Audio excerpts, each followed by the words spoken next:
Hello, everybody. My name is Martin Bleider. I'm the head of sustainable procurement of SCHOTT. And I have the honor to be the last presentation for today for the agenda. That comes with some bad news and some good news. The bad news is, in my presentation, there's not a single sustainability aspect that has not been covered today already. The good news is, it should be quite easy for you to follow my presentation. And what I want to talk about is ESG beyond own operations. So I want to talk about how to operationalize the vast majority or the vast volume of sustainability aspects, how to operationalize that towards our supply chain. But first, to set the scene, I want to quickly introduce you to SCHOTT. By our claim, glass made of ideas, you already get some idea of what we do. If you think about glass products, you have a look at the glass bottles, at the glasses on the tables, at the windows. All of these products we do not do. We are a company for specialty glass. So what I just talked about is soda lime glass. And what we do basically, we throw a couple of additional elements in the recipe, and then we get specialty glass. One thing already is what you see here, it's melted at a higher temperature than normal glass. We need 1700 degrees Celsius. So that already means we are an energy intensive company. We burn a lot of natural gas to get to that temperature and melt our glass and produce something out of that. What we're producing is applied in a vast majority of different applications. What you see here are just 3 examples. One, ultra thin glass. If you make glass thinner than human hair, you can bend it. It's quite interesting. I found it really amazing when I saw that for the first time. If you have a Samsung smartphone, one of the new, I don't know, flip, set, fold, I don't know the model name, but there's a good chance that the cover glass is actually one of our ultra-thin glasses. Then there are drugs that have a high requirement on storage. So here we produce drug containers that can actually be frozen to minus 100 degrees Celsius and still fulfill all the requirements of the storage. And also within an extremely large telescope, there's some glass ceramic used from us to hold the mirrors. Why is that? In the extremely large telescope, you need to be very, very precise regarding the positioning of the mirrors.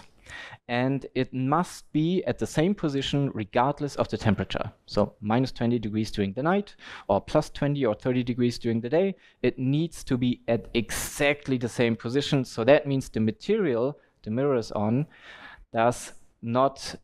shall not enhance or decrease depending on the temperature. So this is what we do. And since 2020, sustainability, or to be more precise, climate, is one of our key pillars of our corporate strategy. Internally, we are focused on 4 of the UN SDGs. One, or the first one from our focus SDGs is number 3, good wealth and well-being. Basically, this goes to our product portfolio. You have seen one of the examples is drug storage, so drug containment and drug delivery solutions, also some diagnostics. Second one, gender equality, is very much internally driven on our employees, has the perspective on our employees. We are a traditional technology, engineering-driven German company. So that means we have quite a bit of upside potential regarding gender equality, but we are on our way. The third one is responsible consumption and production. From glass bottles and so on, you know, there is some circular economy, there is recycling going on. It's actually not that implemented and not that easy regarding specialty glass. So again, here there are a lot of challenges, some technological, some driven by regulations, and here we are working on introducing more circularity regarding our products and our supply chains. And last but not least, climate action. I already mentioned that we are energy intensive. We started with our base year 2019. Our scope 1 and 2 footprint was about 1 million tons CO2 equivalents per year, mainly driven by our melting operations, which, like I said, is based on natural gas and electricity. Now, the external view is that we are driven by regulation. We talked about that a lot today. So there CBAM that impacts us, CSDDD will impact us, EUDR will unfortunately also impact us. So there's a lot to do. Second one, we have the customers. We are also a completely B2B company, so there's not one single product that is a final customer product. So our customers ask us for PCFs, for certifications, for EcoVadis ratings, and all those kind of data or information, or also some collaboration that the customer wants from us. And last but not least, we need to report a whole lot. We are, compared to some other companies like Bleider, I think currently we are lucky because we are owned by a foundation. We IPO'd our pharma branch last year. So as of now, we only need to report or publish a pharma sustainability report. But of course, with CSRD, that will change, and we will have a complete report for the complete SCHOTT group. And also here, we are in preparation for that. Now, the question for me, my team, and for the whole purchasing organization is, what do we do towards the supply chain? On some level, we need to cover all of those topics, that's for sure. If the customer asks something, we cannot just say no. If regulation requires to do something, we cannot just say no. But when it comes to real action, so where do we want to put our resources, and where do we want to drive something and have an impact, then we boiled it down to two major targets where we really want to focus all of our resources that is not covered with the task before. And this is on the one hand side, decarbonize our supply chain, which means we want to decrease or motivate our suppliers to decrease their emissions that have an impact on our scope 3 and also on our product carbon footprint. So mainly the direct materials, or also transportation, that go into our PCF calculations. And another sub-target here is improve the supplier-related emission data quality. Everybody of you who is in the game of scope 3 emission accounting knows that's an issue. But we cannot wait with action until we have the perfect data quality, right? We need to do something now already. The second thing is de-risk the supply chain. So here we want to increase transparency. First, we all heard about it at the Lohmann presentation. That's a key target. We want to have more knowledge of what is happening in our supply chain. And then when we have that transparency, we want to focus on decrease the risks and also decrease the number of incidents that we see within our supply chain. And now, how do we do that? How do we implement that? Because it's good that we have targets, and it's good that internally we agreed on where to focus. Now we're coming to the implementation part. So regarding decarbonization, we implemented a supplier engagement program, as probably a lot of companies have done. We implemented it and started it this year. And this is our main framework of how we are tackling that. You see here basically 3 phases. First one is called expect. We wanted to be very, very clear in our expectation towards the supplier. We are also a supplier to many, not to many, to all of our customers. We are a supplier. So we are also impacted by different expectations. They are on a different level, they have a different scope.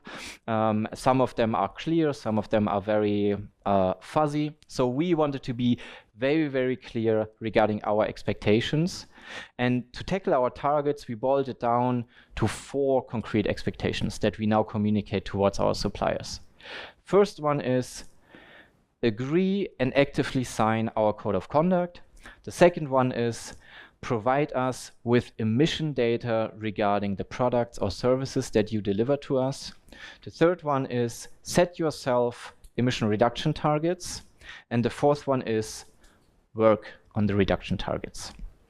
Those are the expectations, but we do not want to stop there and only expect something. We know it's a journey. We have learned a lot since we have that strategic focus since 2020.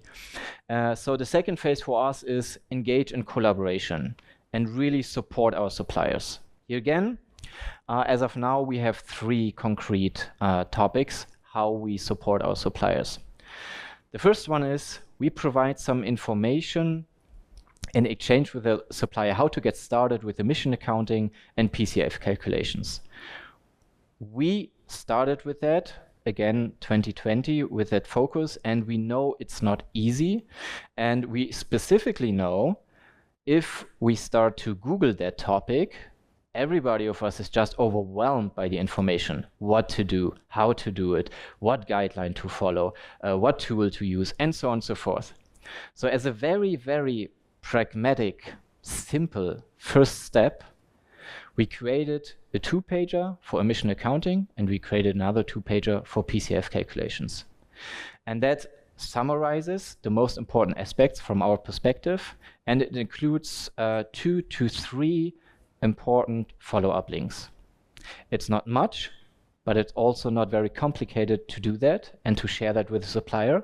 And ideally, those suppliers from our supply chain who are not that mature yet regarding emission accounting, those little 2-pager documents will save them maybe half an hour, maybe 2 hours of Googling and just being overwhelmed, and they get a little bit more guidance to start with the topic. The second action is pretty much the same thing, but regarding setting yourself emission reduction targets and get them validated by SBTi. As of last fall, we have our SBTi validated targets for scope 1 to scope 3. We know the process, we know the good things and bad things in the process, and again, we summarized it, we shared with our suppliers, and we are open for further exchange once the supplier really gets into the details. And the third action is that we provide free access to professional training regarding green electricity. Again, our own experience was, once we engaged in the topic, the devil is in the detail. What to focus on regarding the certificates, what to have in mind when you sign a PPA or draft a PPA, and so on and so forth. So here, that's nothing we do completely internally. We joined a program from an external provider, and now our suppliers get free access to training. And then after the training, the service provider also offers further support if the supplier wishes to, but then the supplier will pay a success fee based on the if there is a final contract closure. And we do that because we also learned from our own operations, green electricity has a huge impact, and it's relatively easy. It costs money, yes, of course, and you need to go into the details to be sure that you do it the right way. But in the end, we do not need to change anything in our processes, and we do not need to change anything in our material.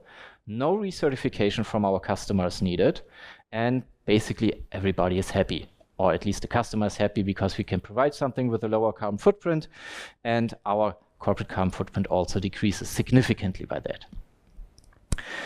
Last but not least, phase 3, reward. Of course, we want to motivate our suppliers and reward them for achievements that they did. So we want to provide a benefit to the suppliers that are more mature or that have developed or can already deliver something that regarding sustainability aspects that other suppliers cannot deliver yet. So that was the concept phase. Always good to put it on PowerPoint slides. There are a lot more PowerPoint slides behind that I will spare for you today. But then how do we get that implemented? Because the framework itself, nothing is solved by that. First, we had a look at who are we going to talk to. We have thousands of suppliers in our supply chain, and we analyzed those suppliers who have the most impact on our Scope 3 footprint and who are strategically important. So we know we want to work with those suppliers for a longer term. It's not a one-time project that ends this year or next year. Then it's a little bit hard to motivate the supplier to really move something. And based on that analysis, we came up with 140 suppliers that we actively approached during this year. For each of the suppliers, we have a key contact internally in our purchasing organization, a category manager, a key buyer, depending if it's regional or globally. All of those internal colleagues were invited to an internal onboarding where we really went into the details of why we are doing that, what we plan to do, why is it important, and also to tell them about their role in the whole concept. Because we believe firmly that it doesn't make sense that I or one of my colleagues from the sustainability team starts talking to our supplier. I mean, it's better than nothing, but we believe, well, if the sustainability guy now joins a meeting or opens up a whole new communication path, then the impact might be limited.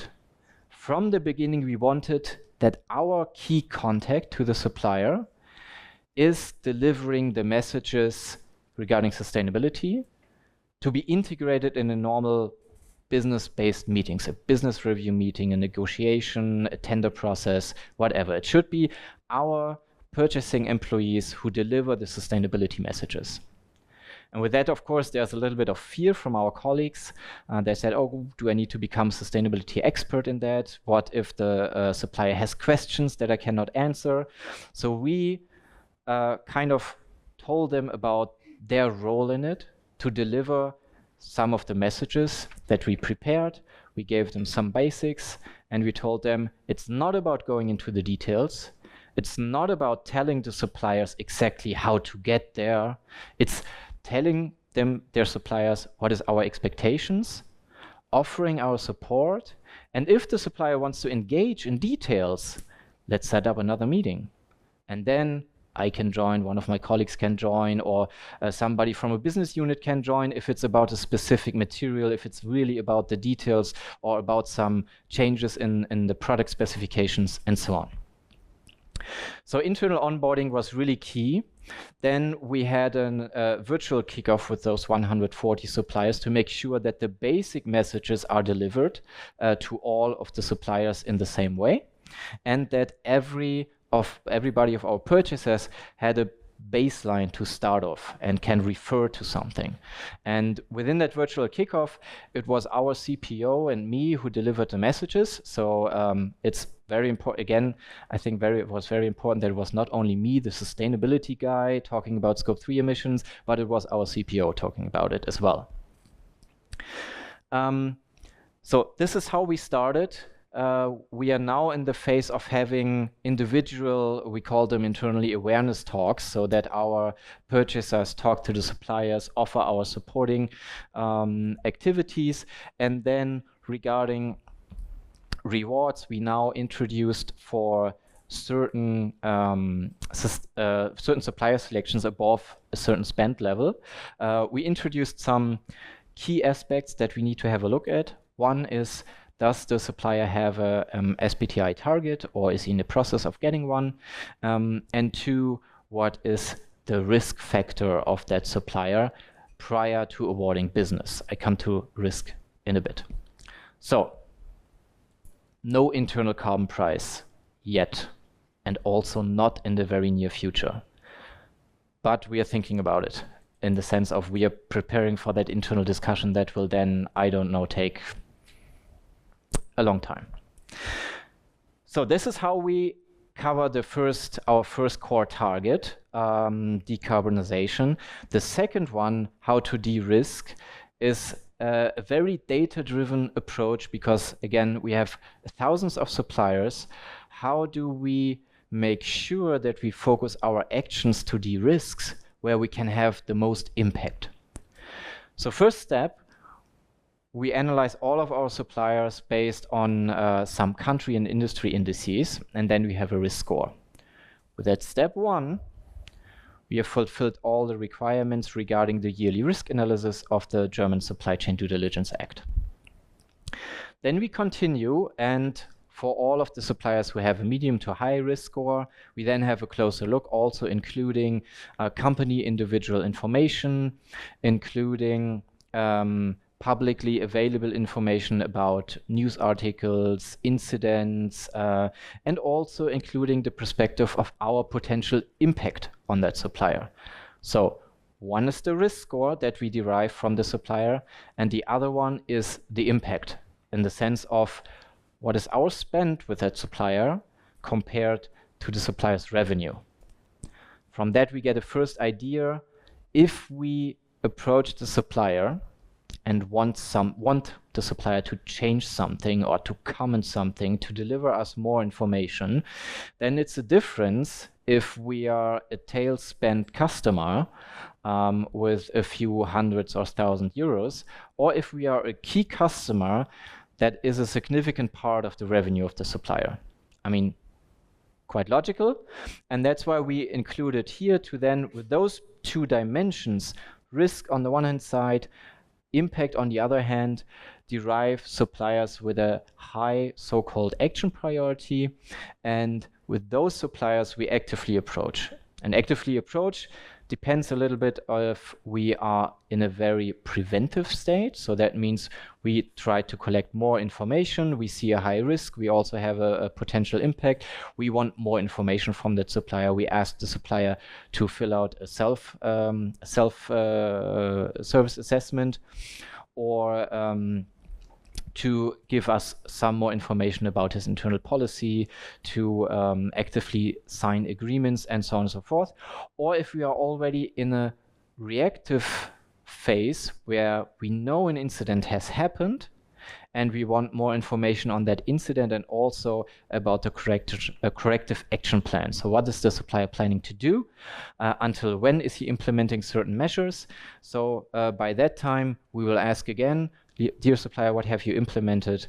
And please show us what you have changed. Or if there's also a certain trust issue that we cannot only rely on the information given by the supplier, then an on-site audit would be the right action to go here. So this is how, by a very data-driven process, we try to really focus our actions there where we think we can have the most impact. And then we already heard it a couple of times today. Data is key, digitalization is key. So here, of course, we integrated some KPIs internally, which are partially also part not only in the sustainability bubble within SCHOTT, but also within the purchasing dashboard that is presented to the board of management. So we included some of the sustainability KPIs in the normal internal functional reviews. So again, that it gets that sustainability is part of our normal processes and does not exist in a parallel world. For now, regarding decarbonize, one of our core KPIs is the emissions coming from suppliers who have an emission target. We do have a SPTI supplier engagement target for the year 2027, in which our 74.23% of our emissions in 3.1, 3.2, and 3.4 must come from suppliers who do have a science-based target implemented. We do track the target dimension currently and not the actual emission reductions, because as of now we have very, very limited primary data from our suppliers. So if we now focus on the reduction, it's basically the potential reduction either in terms of our spend or volume, or a reduction of the emission factors coming from one of the databases that we use. So for now, this is our intermediate focus, the target, Later, of course, it must switch to a tracking of the real reduction. Because once we have, at least from our key suppliers, primary data for the emission factors, then we are also able to track what the supplier is reducing and what is the effect on the materials that we procure. And on the other side, regarding the risk, we have one perspective regarding the number of suppliers. Like I said, thousands of suppliers. But then for us, it's also important to have another perspective, and that is regarding spend. So that tells us a little bit more about the impact, and also if we are talking about high-risk suppliers, how much of our spend is affected by high-risk suppliers, and where do we need to become active. So that very broadly was my my part to also contribute to this discussion for the whole day. Just few key takeaways from my presentation. I hope that they came across was, first of all, there are so many possibilities to do in terms of sustainability aspects regarding supply chain. I think, or we think, it's very, very important to focus on a few where we can really have an impact. Second one is be very precise, because nobody can really deal with fuzzy expectations, and we all need to be more sustainable, but be precise as possible, because then you can track it and you can really concretely include it in discussions with the supplier. Wherever it's possible, be data-driven. We have talked about that a lot today, I think. And last but not least, ESG aspects, sustainability must not stay in a sustainability bubble or in a parallel world. It must be introduced in business processes. And just one example that I mentioned earlier, 2 aspects we introduced now in supplier selection. It's not like the ideal case, but it's a start. And I think this is very important. Start introducing it in operational processes, in business processes, and then go from there, increase it, include something new once it's available and once it's possible to really make decisions based on this, on those aspects. And this is where I would really like to deep dive in the roundtable and later hear your experiences, your thoughts, and let's exchange on that. Where can we really include sustainability in business processes and in decision making, either regarding supplier selection, purchasing, or also, if you like, to discuss in some other parts of the company. Thanks a lot. And I'm happy to see a lot of awake faces, even at the very end of this quite packed day for today. So thanks again. Thank you.